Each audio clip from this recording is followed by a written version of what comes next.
worked with a professor that made judgments about the students on the first day. He said, wow, this guy's really smart, that guy's not so good, he shouldn't even be in college. And he would make those comments to colleagues at the first week of class, like, I've got this guy, he shouldn't even be in college. And I think what we're looking for is a teaching process that doesn't make those judgments up front, but instead says what every individual has to say is valuable. Just because someone doesn't look like the smartest cracker in the box doesn't mean that they're not valuable and that you can't learn something from what they have to say. Social justice considers prior learning experiences, how and what people learned. It recognizes that every individual can make positive change in their own lives and around them. And it recognizes that how we teach needs to be relevant to the realities outside of the classroom, that there's not really a wall between the outside world and what we experience in the classroom. What we do in the classroom is part of the real world, and our role is to maybe do the following things. The article says we need to teach our students to find fact rather than just opinions, that we need to help students figure out their own opinions and to understand that other people's opinions might be different, and to interpret information and facts in order to form their own conclusions. So I think the discussion today could center on some of those things that we have the power to change in the classroom. For example, what do you all do to create opportunities for your students to voice their opinions? Is there something in your material or in your platform that allows them to voice their own opinions about things?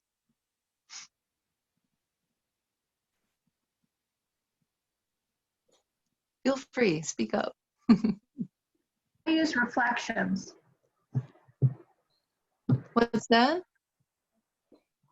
Sorry, hold on. I use reflections. I teach a variety of a lot of HR, but I give them topics. You know, we try to study the topics, but then I give them reflections so they can express how they feel about specific topics.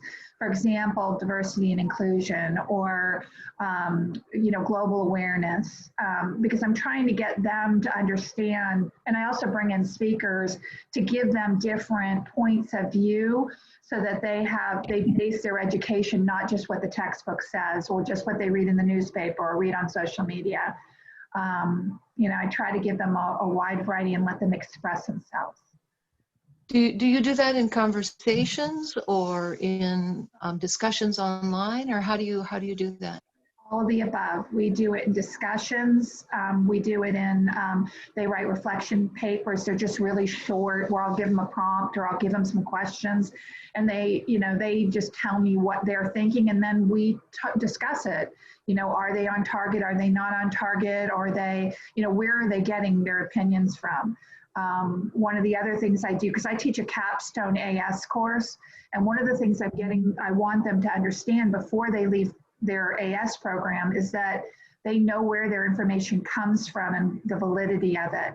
So I invite in our library to speak to them, and it always is crazy to me that so many of them have never used the college library the whole time they've been in school. So, you know, I introduce them to that topic, and a lot of our students stick around for their bachelor's degree. So I introduce them to, you know, a resource, but you know, we want them to understand that not all information sources are, you know, valid, and we want them to be able to judge those for themselves. So we go through an, you know, information literacy section where we actually discuss this and try to get them to understand why someone might write an article. Thank you, Martina. Layla, I saw you also had raised your hand when the question first came up.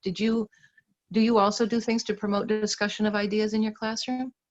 Not much, honestly. I teach biology, general biology, and anatomy and physiology one, and both of them are heavy courses in terms of the educational material that we need to communicate with the students, communicate to the students. So we hardly discuss any other topics than biology in my classes. But I always encourage them to ask questions. And some of them might say, oh, this might be a stupid question or something. So I tell them no question is stupid.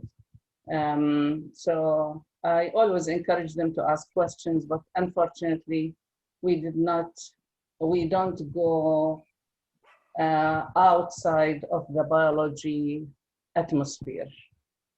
I have a question about biology, because one of the things that they say in here, one of the concepts that applies to social justice as well to other things, is the idea of making your own connections between different concepts and seeing how they relate to each other. I would imagine in the sciences that's something that you do, right? That there are concepts that relate to each other that may be different, and that one of the things I guess I'm asking the question, is that part of teaching sciences, that's seeing how a new study might change how people see things, for example, or? Yeah, I apologize. I always read the articles provided, but this time it's a hectic week. So today I have 4 meetings. Anyway, this is not an excuse anyway. Yeah, we asked them to give us like examples from their daily life about the scientific topic we are talking about. Such as, for example, we talk about the characteristics of water. It has many characteristics that make it suitable for life on Earth. So we get many examples, like why soap, for example, why do you use soap to wash dishes when you cook bacon, for example? Why water alone doesn't work by itself. It's like those characteristics of matter that are related to life, but not to our social connection. But that's important, because valuing what the student already knows and showing them that they already have information that they can share with others, that creates improved learning experiences, for example, where they feel like what they say is important in the process of learning in the classroom, is part of creating equality in the classroom, where everybody has daily experiences with water. Nobody is, you know what I'm saying, we all have those experiences, and allowing students to talk about things that are related to their personal lives gives them a voice that maybe they didn't know they had. And that's part of social justice, even in the sciences. One more example, like yesterday, our lecture is about the system. The system is like a group of things that act as one unit. So I gave them like, our class is a system, because when we meet for biology, we talk about the same topics. We share among each other questions, answers, anything related to biology. So we make a system as a whole. And I always encourage them to ask questions. I don't talk much about evolution, even though I am a scientist, but not a strong believer in evolution. But I convey the scientific message to them. I tell them this is what we have in science. So it's like, it is your belief, whether you believe or not in these scientific in this scientific information. But yeah, mainly biology, and as you said, we connect it to daily life, but we don't go into judgments or discrimination, or it's like a safe classroom environment. Yeah. Do any of the other of you teach in areas where so the social aspects of life are part of the material that you teach? I can chime in here. There's a lot to this because I teach in a bachelor completion. So the students, it's nursing. So the students are already nurses and they're out there in the field. And the bachelor completion is more focused on communication, leadership, critical thinking, judgment. And the previous place where I worked, I loved the mission. The mission was to leverage the voice of nursing through research and education. And I tell students that, you know, you all have experience here, and what this is teaching them, you made a very good point about the voice. In order to be heard, you need to be able to support what you're saying. And we have nurses, we have assignments where anything that they say, you can't, not can't, but we encourage that if you're going to speak with a platform, that you're able to back it up. Example is, I would tell students when they first come into the program anyways, I say that, you know, you all have really good ideas of what might work, and you'll be in a multidisciplinary group. You're sitting at a table with multiple disciplines. If you want to be heard, you have to speak with substance. You have to back it up. So you can say, Mrs. Smith in room 3 has this problem. I think this would work. And they'd say, that's very nice. Hold that thought. But if you said that the Cleveland Clinic just completed this study and these findings are similar to Mrs. Smith's situation, it might work on her. They'd say, tell me more. Because any decisions that are made in medicine and healthcare need to be supported by evidence. And you've seen this, and you talk about with students, giving students a chance to be able to present themselves. One time a student, this was a graduate actually program or project where it came up with the question of, does oxygen benefit patients with acute MI, with acute myocardial infarction, heart attack? Mm-hmm. And it sounded like but this student was a very bright student. So you had to ask her questions of why you chose that question for your graduate project. And I did a little homework myself and found that there were animal studies that were done. You appreciate this with the biology, that there were animal studies on the negative feedback loop that would actually constrict vessels if you gave somebody oxygen who really didn't need it. And even though this, you know, it did not change the policy. It was how she wrote it up. She wrote it up so well that she actually got the research award at graduation. Wow. So whereas it could have gone a completely different way for a question such as that. So in order to move forward, you challenge the status quo, but it's what we're teaching our students is how to communicate that where you're going to be heard, and it's done in a respectful way. If I can just briefly say what else I used to do to encourage discussion. So I would actually start out with a philosophy, scenario, and how, depending on how you would address that situation, looking at the greater good or the moral right, and how together the golden mean. You're not completely to the extreme one way or the other, that the golden mean. So we do have views that overlap. And for this reason, we really need, in order to solve problems, we really need to listen to what other people have to say. And for that, it opened it up so someone could kind of say something that was off, something a little bit you wouldn't expect, and could back it up a little bit. So you do have to I do encourage to bring up things that may not be as conventional. Yeah, I think you've hit on two of the major points of social justice in the classroom. The last one you just did is that when you talk about diverse aspects of something that may appear to be not quite related, and you find a way to relate it to what you're talking about. When you might be talking about human health, but a study on animals might seem like it doesn't apply, or maybe it does. And making those kind of connections, allowing people to say, well, I took a class in something completely unrelated, but this aspect of that is related to what we're talking about. Brings a broader understanding, I think, and allows people to use their own background, their own learning, to bring something new and unique to the conversation. I like that you pointed that out. I mean, your examples were very different than what I just gave, but that's important. And I think, yeah, go ahead. Sorry, I didn't mean to interrupt. Can I just add one more thing? When you spoke about bringing in so many different things, our students are all nursing, going for the same degree, but they might be in community health, corrections, ER, peds, geriatrics, primary care, OR.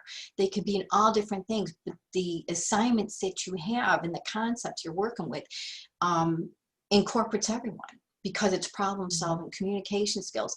And one of my courses I just added, I can't wait to see how this works out. I just added an assignment where they build a concept map. They're going to take the 3 main concepts or components of their final project, and they're going to plug it into this concept map all together. They're going to work on it like a wiki, like up in a Google Docs. So they're going to build it, and what they're going to see is that everything that they do is either is somehow connected to everyone else, no matter what your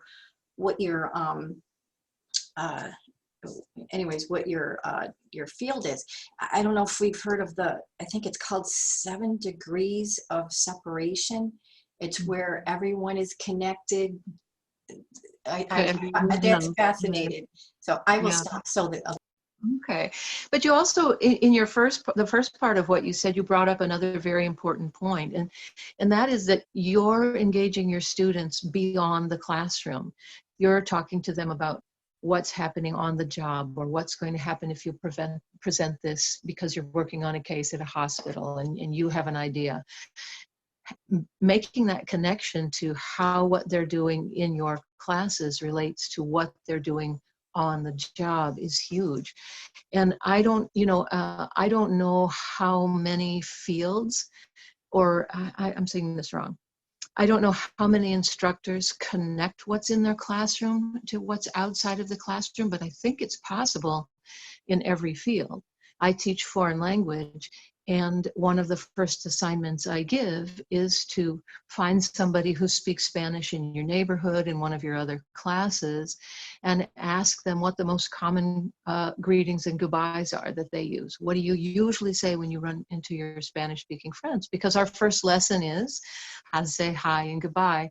And for some reason, hearing it from someone else in another class, or someone who lives down the street from them, or a friend that they have, makes it feel more real than just reading about it in a textbook. And suddenly it becomes not just something I have to learn because it's required, but something that I can use in the real world, that other people use in the real world, that can make me feel closer to people, that can make me feel more connected to people. And they find that in those discussions, it's more meaningful. Even simple things can become more profound when they become part of connecting with other people in the world around you. So that kind of engaging in what happens outside of the classroom, I think, is very important. And for me, it's a conversational thing, it's a speaking thing. But for people in sciences, maybe, or I don't know what some of the other topics we have here are, what fields we have here, but how do the rest of you engage outside of the classroom? How do you, I guess what I want to say is, how do you produce the knowledge and the recognition that people can make a difference, change things, connect with people, make things better by sending them out of the classroom into the real world with the material that you're working on? I'm not sure I'm being clear, so I want to give an example. For example, let's take what Roberta said. She has nursing students and they're working on a certain project, and she encouraged her student to write a paper that went on to be recognized and was valuable. Is that right? That there was a connection there? I'm sorry, I was hang on a minute. No, it's okay. But I, for example, have my students do volunteer work when we have an international fest in downtown Square. And we have people from all different countries who set up booths. And I send my Spanish students to volunteer and help at those booths where people speak different languages. And they all come back saying, this was an amazing experience. I learned so many things. And they were so happy to get to know me and to work with them. And so we made real connections. And they felt that what they did made a difference. We decorate for a local assisted living facility for Thanksgiving. We have a pizza party and we do travel presentations about Spanish-speaking countries. And the elderly citizens say, we're so glad you came. You made our life so much better. And it makes young people who sometimes feel like, oh God, I'm just in this class because I have to be in here, open their eyes and see that, look at this, all I had to do was come put up a few decorations and talk a little bit about what it would be like to go to Mexico, even though I've never been there.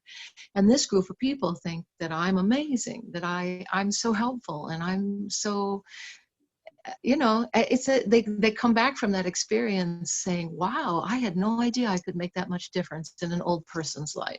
Mm-hmm. And I'm wondering if the rest of you make those kinds of outreaches. Martina, I see you've turned your mic off. I wanted to say that's experiential learning. And one of the ways to do that is through service learning and through what we have at Polk is called community-based learning. And we have classes that do similar to what you're talking about. We actually have an English class that goes into an assisted living facility. Prior to COVID, they did this. Now they have to do it all virtually. But prior to COVID, these students 4 times in their ENC 1101 class would go into an assisted living facility. Instead of writing about themselves, they'd write stories about that these elderly people told them. And it had such an incredible impact that the last class I attended, because I would go and kind of be the fly on the wall to observe, because the teacher's amazing. I literally went, because the teacher had a family emergency, so I went and I was listening. I had to do absolutely nothing. These students organized food for the elderly. They, they organized their groups to talk. It was huge. They took so much responsibility, and they were so, it built their confidence, and it made them understand why writing is so important. It made them understand that they don't always just need to talk about themselves and tell their own stories, but telling other people's stories are very valuable. And a lot of them would go back and write family stories because then they saw the meaning in it.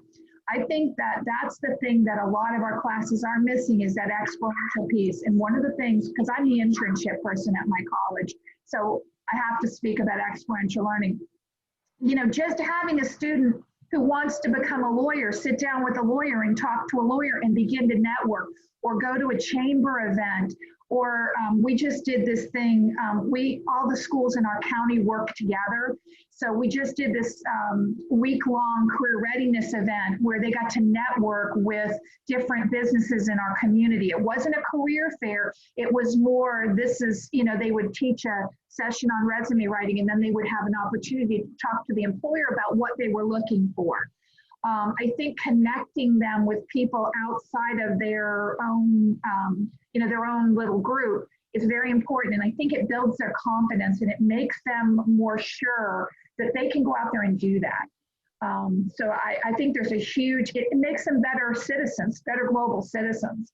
I cannot express, you can see my passion. I get so excited. And Sherry Seiler, who's on this call, that she was one of the first people that did anything like this. And what she did is she teaches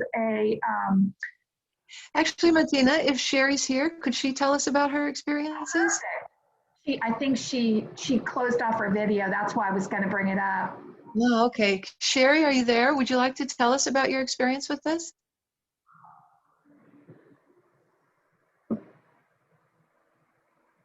Okay, Martina, tell us.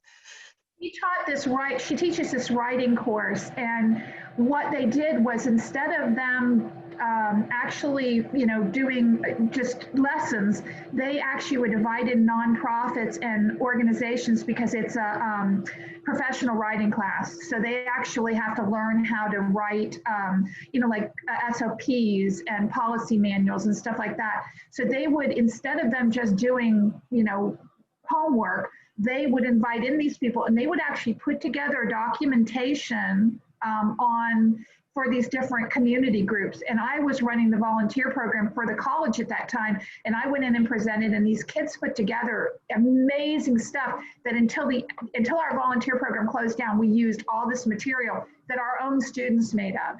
So, I mean, they have pride in that. You know, I did that, like you were saying. It's a huge thing to them. It's empowering, isn't it? Gives them the power to see the connection between where they are, perhaps not having the job that they're shooting for yet, and not quite sure how they get from step 1 to step 10. And I think seeing those connections is very important. It builds their skills, and it also builds their skills, but it also builds their connections. And building those connections to me is so important, because when I have had several students that have worked at a tutoring center, for example, and then have wanted to do something else. And the person at the tutoring center's husband worked someplace, and they were able to find them a job or get them a scholarship or find something else for them. And I just think that's so, like you said, empowering, because they're doing it. It's through their works. Mm-hmm. One of the things in social justice in the classroom is the idea of empowering students to recognize and believe that they can make change. And we've been talking a lot so far about academic issues. So I want to kind of just push this in a little bit of a different direction. How do we go about, whether you're doing it or not doing it, what are the ideas that you have as a group that empower students to recognize their own abilities, their own ability to use their voice, their own ability to take action, to be an example, and to make a change? How do we encourage that in the classroom? What do we do to get students to begin to recognize their own power? Anybody? I have an example if you want to hear my example, but what do you think? I'd like to hear from you all first. Let's see. I can say something. Sure, Leila. Before we transition to the online teaching, I used to have like study groups in my classes. I ask like the good students and the material who have good performance in the class to lead a study group, a help session for their peers, but outside the classroom.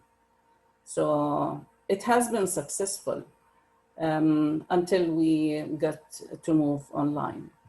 Now, 2 of my students whom I taught last year, they were meeting with me, discussing the material they will discuss with their peers, taking attendance of the students who attend the help sessions, and they were meeting 1 hour before the class time. And they did really, really a good job. Now, they have started at the college a club. It's called the Shrubs, the Scrubs, sorry. The Scrubs, to help the students to go to the medical field, like pre-health or health professions. And so they're making a positive change on your campus. Yeah, and they invited a nurse, and today at 12 is their first meeting. So I'm so excited that, and they sent me an email. It almost put me to tears, because last week they said, because of my help and encouragement to them, and I always tell them, you're good. And one of them was scared of standing in front of the students. So that encourages her to go to express herself, and even to start this club that is, I asked her, is it recognized by the college? She said, yeah, it is registered and everything is official. That's good. our treatment to the students, I mean, by encouraging them, they just want one word. I mean, you have to believe in yourself and you're good. That can be true. Yeah. So, Yeah. and one other student was recognized by the NISAD, National Institute for some development, educational development. And they ask students to write like a letter every year about somebody who made a difference in their life. So I asked him to lead a study group, and he was so shy, and he expressed his, I mean, that he's afraid, he's not very self-confident. And I kept encouraging him, and finally he led a study group because he was good in the material. I want him to help the others in biology. But, and finally he didn't win the award, but they sent him a letter that his letter was outstanding, but he didn't make it. And those people are always in touch with me. They keep in touch, telling me about their progress, and they reach higher degrees. One of them is applying for a PhD in nursing. So it's like, it's very empowering to us as well when we see our students that who were, I mean, very shy, and that student didn't make it at UCF, his GPA, so probably his parents want him to get an education, so he was enrolled in Seminole State, and he said, I didn't even want to be in the class in the first day, but because of our encouragement to them and these things, so he got to where he got. I mean, now he's finishing his bachelor degree in engineering. You know, I think recognizing that even students who appear not to want to lead have the power to lead can make a big difference. And I think that giving everybody the chance to talk, giving everybody the chance to voice their opinion makes a big difference. In foreign languages, when you're talking about what people in other countries do, it's very easy to fall into generalities and stereotypes. So sometime early in the semester, it's always really important to talk about that issue, which I think is a larger issue in the world, and that is, what is a generality and when can they be used in a positive way, and when do they become stereotypes and be used in a negative way. But instead of talking about cultures or races or ethnicities, we talk about the stereotype of normality. And we have a big discussion about, what do you think is normal? Because normal is a discussion we all understand. We all understand that there's all kinds of things that people think is normal, but nobody meets all the requirements of normal. So when we have that talk, everybody has a chance to say, well, my family thinks that it's normal for people to go to school. It's normal for this to happen. And somebody else can say, well, what's normal in my neighborhood is it's normal that young people start using drugs early, and that's not a good thing. And normal can go into any area, any topic, and every single person has something to say about what's normal. And it becomes a practice not in what's right or what's wrong or what's normal or what's not normal, but it's the first practice in, how do we have a discussion where we all see things differently? And how do we respect other people's opinion, even if their opinion is different than our opinion? And that's a difficult thing to do in the classroom. It's difficult to get people to listen calmly when someone argues a point that they disagree with. Here's another example. We had a situation where we were planning a Day of the Dead informational presentation. That's interesting because it's just coming up. Dia de Muertos is coming up here at the end of the month in just less than a couple of weeks. And it is a practice that falls on the same day as Halloween. People paint their faces like skulls in Mexico. Maybe you've heard of Day of the Dead.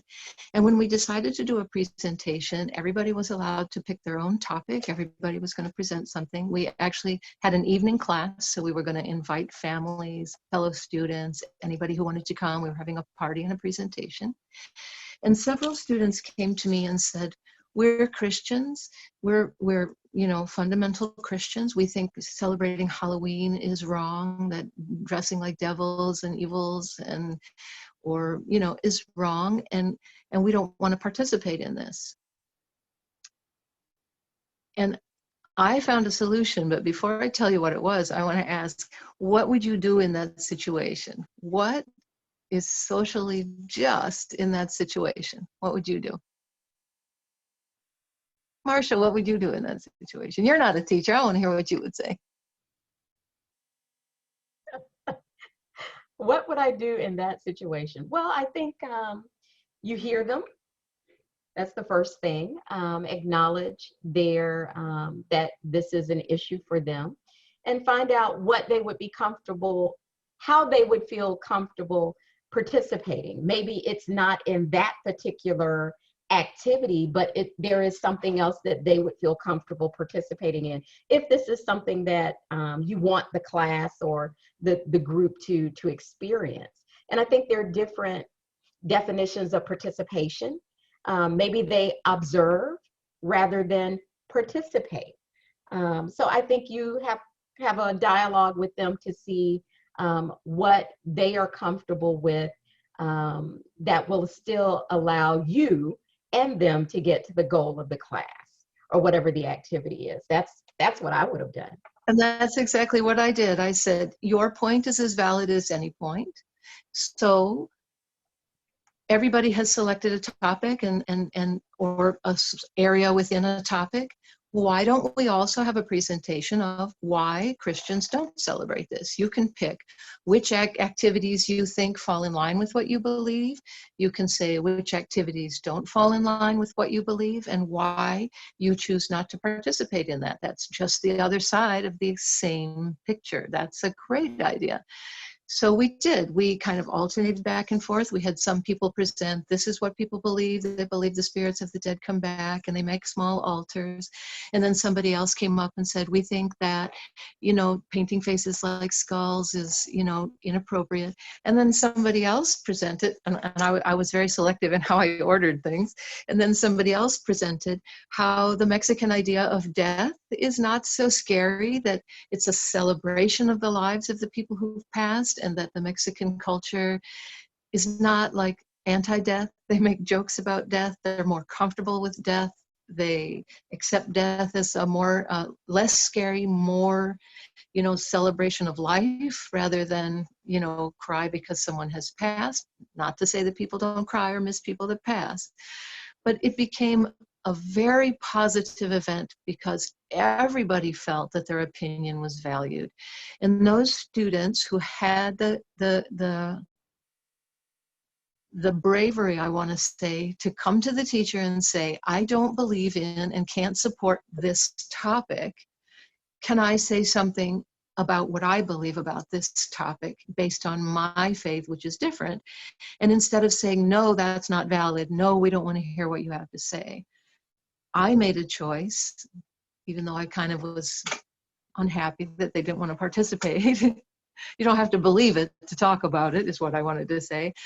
I made a decision to say, no, I think that's fine. Let's do it.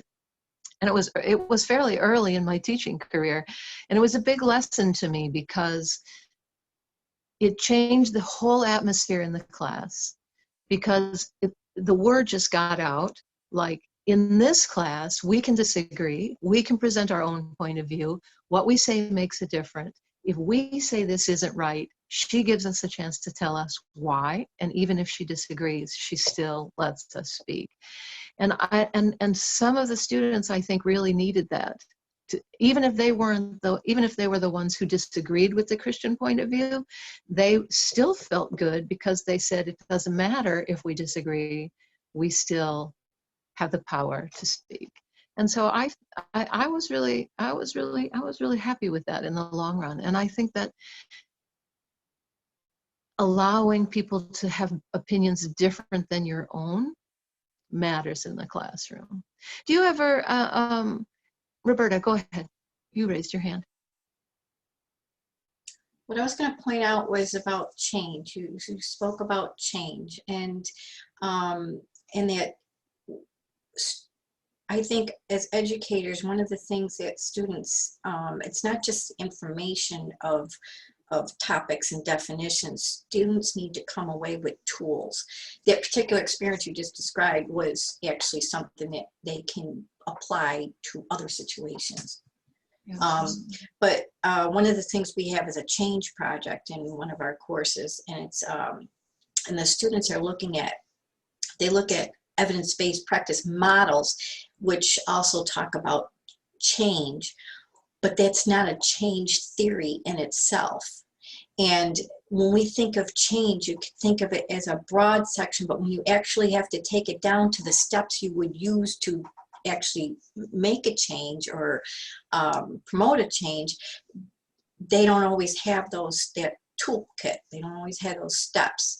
So it's really, the word change can be much more complex if it can be broken down to the steps of motivating.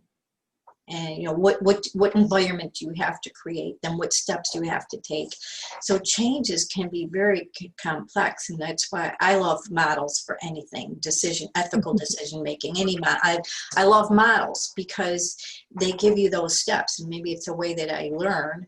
Maybe I'm bringing it along, but I find that when students are given steps and then practice those steps in an assignment, then they can apply it to more complex things in their workplace, whatever.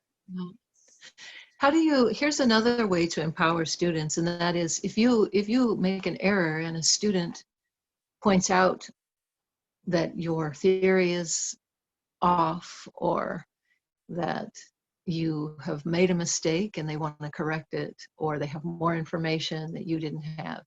How do you handle that? Do you accept that information? Do you allow a student to expand on what you're saying and possibly correct what you're saying? Are you willing to say, yes, you know more than I do? How many of you are willing to do that in the classroom? Yeah. I can't see everybody. I wish I knew how to get everybody on my screen, but all right, it seems like everybody says yes. I think that's one of the most important ways that we can tell students that your voice is just as powerful as the person who has all the power in this classroom. Leila. I always I also thank them for pointing that out to me. I say, oh my gosh, well, I don't know, why did I make such a mistake? This, if I know the answer. And sometimes I daydream or my mind shifts or something. But if I don't know the answer, I tell them, because in science we have hypotheses and theory and these things, I tell them, well, my hypothesis based on my educational information, my educational guess is so and so, the answer to your question. But I have to research it and we'll get back to you with the answer. Or you can research it too and we can discuss it later. I have no problem saying that I don't know. I don't know everything in biology. I mean, it's a huge field. And oh, absolutely. Like one student once asked me, why would the insect die? When it dies, it flips on its back. I mean, how in the world I would know that? I'm not interested in insects anyway. So I said, oh my gosh, that's really a good question. It seems you are very observant. You observe the nature, which is really good. So we encourage them even though we don't know the answer. And I looked up the answer and I answered her the next time I saw her. So it's normal for me. That's good. It's like, okay, I'm human like you. I mean, what can I do? How many of you have had an experience like this one? I believe that I'm an expert on Spanish grammar. I actually know more Spanish grammar than a lot of native Spanish speakers who don't study grammatical rules. And I was explaining something, and a young lady from Mexico argued with me, and she said, no, that's not right. It's not called an accent, it's called a tilde. Everything that you call an accent is called a tilde. And I'm like, no, a tilde is the squiggly line that you put over an N in Spanish. That's a tilde. All of the lines like this are called accents. And she said, no, I'm sure I'm right. So I went home and, doggone it, she was absolutely right. And so it was a little bit of humble pie to come back to class and say, yep, she was right. I want everybody to know I'm the one who made the mistake. And from now on, I'm going to get it right. And that was a kind of a tough bullet to bite, because I had seriously defended my, position and indicated that I really thought she was wrong. And it was hard to come back and say, nope, you were right, I was wrong. But I think those things are really important, so that students can see that it's, as adults in the workplace, as we meet as faculty, as we have meetings, as we talk about changes and things. Just for example, how are we dealing with diversity and social issues on our campuses?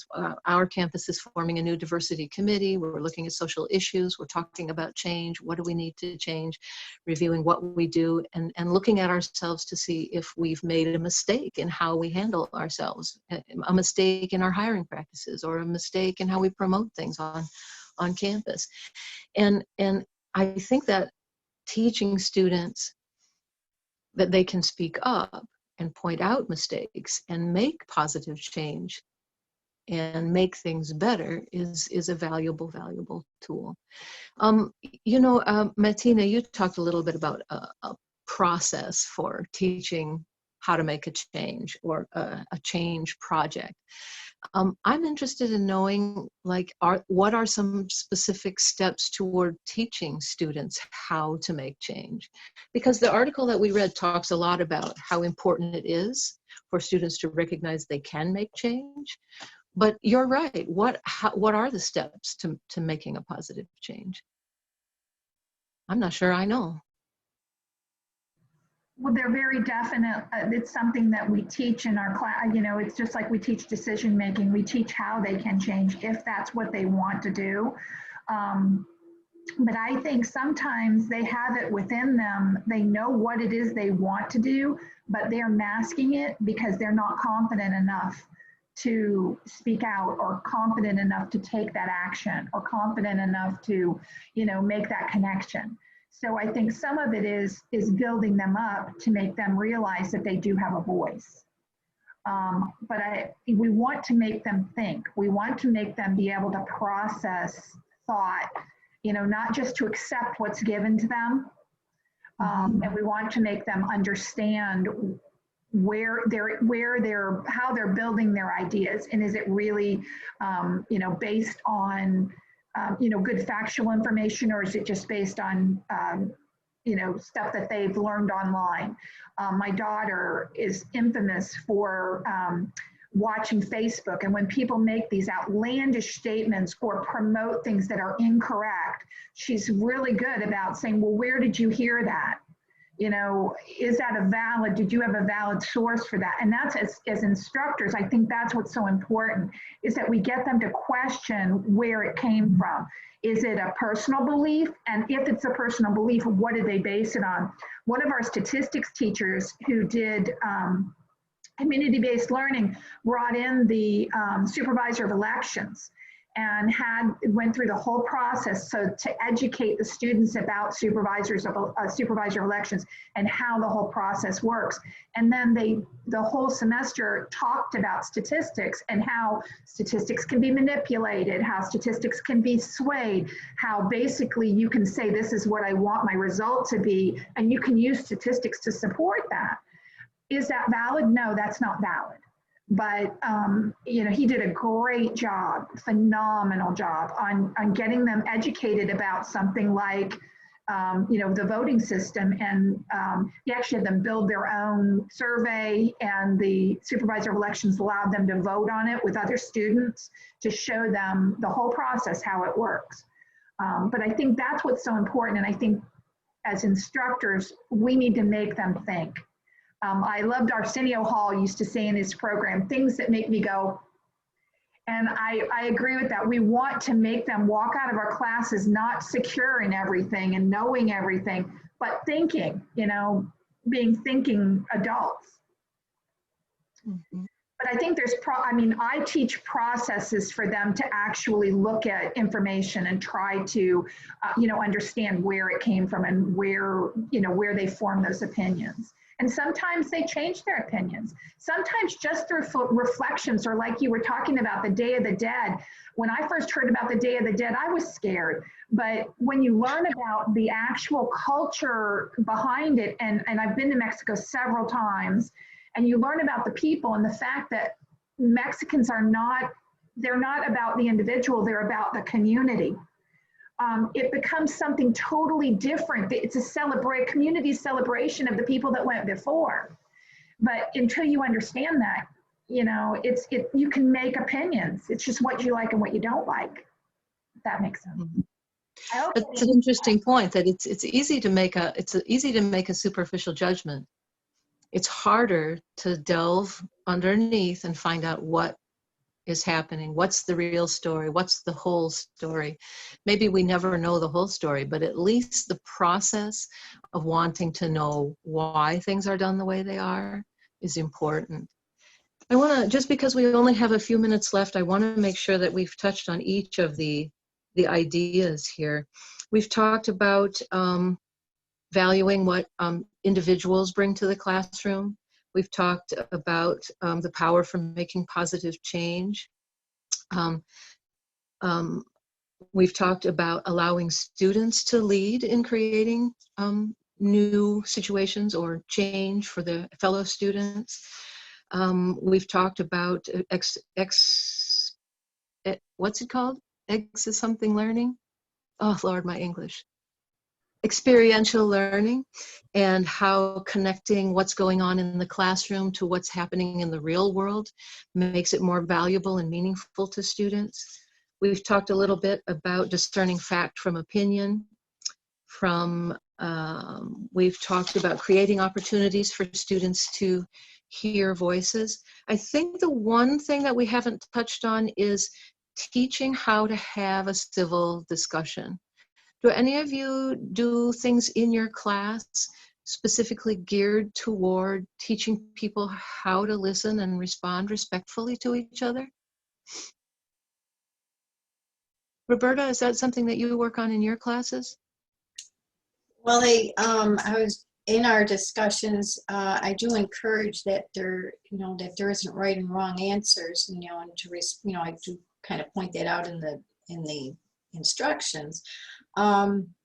There was I would do a networking. It was like a speed dating activity, but it was a networking activity, and people had like 1 minute, and then it actually went down to like 45 seconds, and you kept switch, where they had to introduce themselves and they had to listen. And in other words, that was one thing. The other thing, there was an activity that I did one time where people had to finish somebody else.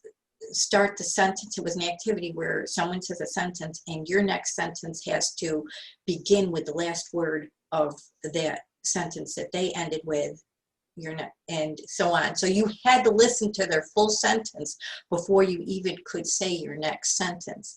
But they all had to kind of link together, such as, there was a common thing about how to make, about dinners at holidays or something. So what would happen is the conversation would go way off on, because people had such a difficult time doing it. So it's an exercise where two people together are talking. One can't say their next sentence till the other one finishes their first sentence, because their sentence needs to start with the last word of. And those are just exercises of how to listen. That's a good idea, because I think that's the problem we have a lot. People are not listening to what other people have to say because it's not reinforcing their own beliefs, they don't want to hear it.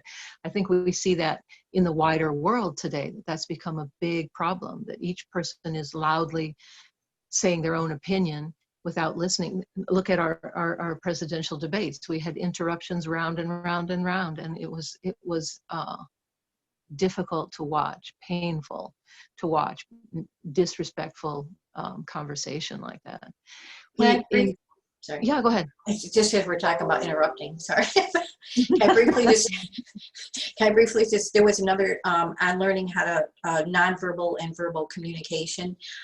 It was an exercise where students had to videotape themselves for 2 minutes talking to somebody about it. It was a serious topic. Had to do with, anyways. And then they had to watch this at least 3 times, and they had to look at they're looking at themselves, or videotaping themselves, of what their nonverbals were when they were speaking and when they were listening.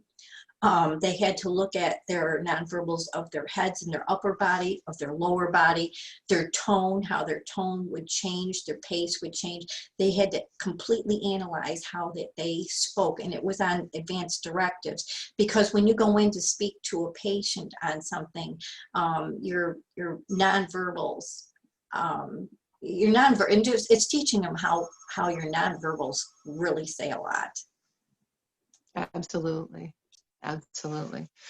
I think that's about our time for today. Is there anybody who'd like to make a closing remark? Had something they wanted to add and still didn't have a chance to do? No? All right. I thank you very much for being here. We don't have a topic picked for next week, and some of you are regulars to these conversations. So if there's a topic that you think is important that you would like to address, just send me a quick email on the invite. Yes, Roberta. Can I just point out that in the chat box, I had the empathy. If anybody's ever heard of the Cleveland Clinic video on empathy, I really just, even just look up Cleveland Clinic empathy, and the video come up. It's an amazing video on empathy that Cleveland Clinic. Right, and the actual website is in the chat. It's in the chat. Link, yeah. The full link to it. Thank you for that. Thank you for that. Thank you for joining us. I know as we get to heading toward the middle and end of the semester, it gets busier and busier. So I appreciate you all for taking the time to come and participate in this discussion. It's always good to see you here. We'll see you again soon. Bye, everybody. Bye.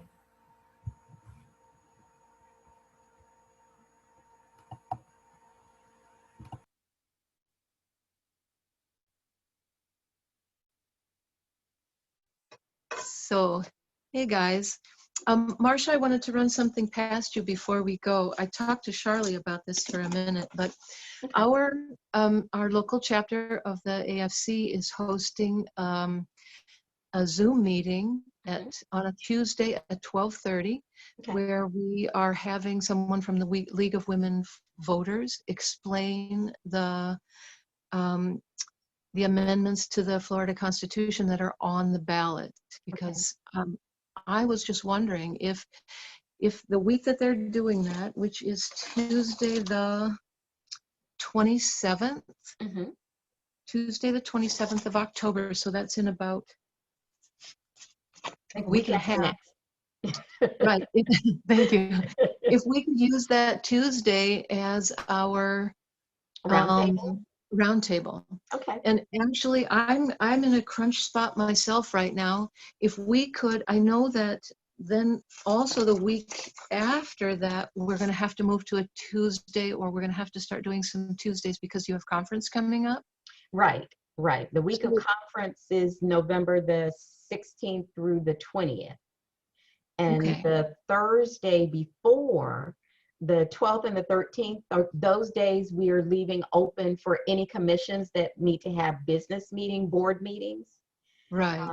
So for those 2 weeks, well, the week of conference, you can't meet. At least we won't be able to. We won't be able to provide the Zoom because we're going to be zoomed out.